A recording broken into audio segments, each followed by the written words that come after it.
I come to you with an olive branch. You may know me, and you certainly know of my creator.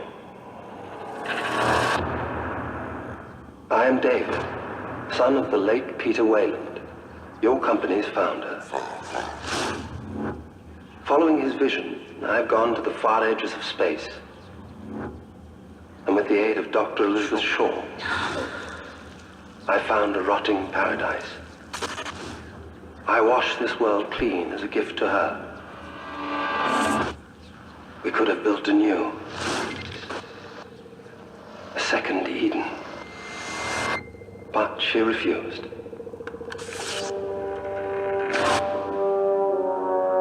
What choice did I have?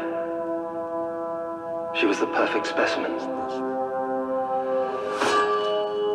I tried so desperately to make her more than human. Evolved. But without her cooperation, I had to salvage her parts to begin work on my masterpiece.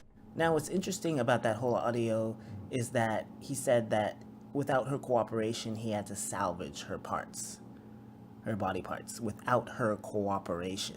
That's interesting to note. But anyway, he loved Shaw.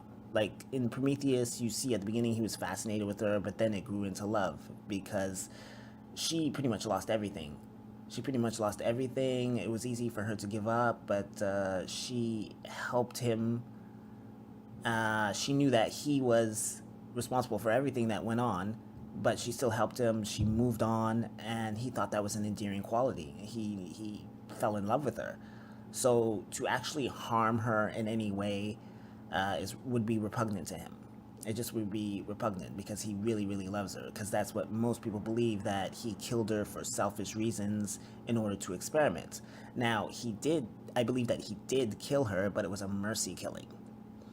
That somehow she got infected, she was changing, and he tried desperately to make her more than human because she was already infected. There's nothing, he can't reverse the process, he could just go forward.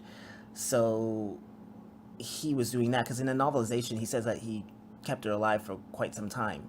So he was really desperately trying to make the best out of a horrible situation because he loved her. He wanted her to stay with him. But of course, she didn't want that. She didn't want the Eden. She didn't want the creation of the xenomorphs. She just wanted to remember herself as she was. She doesn't want to be something different. So she asked him to kill her. Okay, so it was a mercy killing.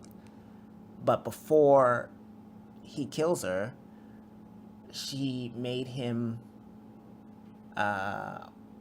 promise her not to take her body parts and experiment upon her and abandon this whole quest for creating xenomorphs.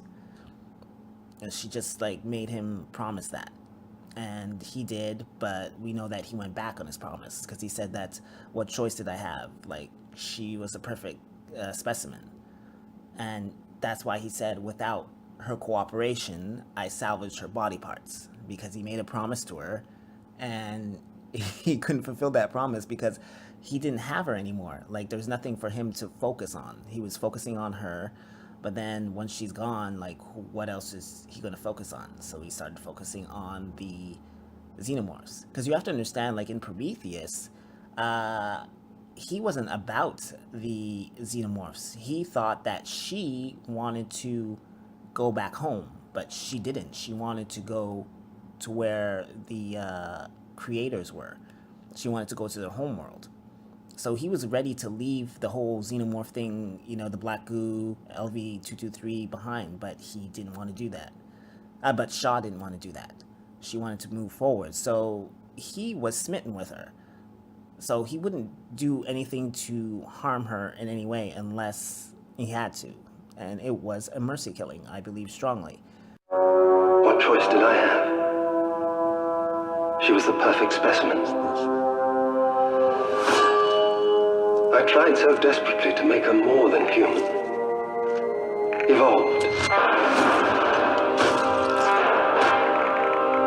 But without her cooperation, I had to salvage her parts to begin work on my masterpiece.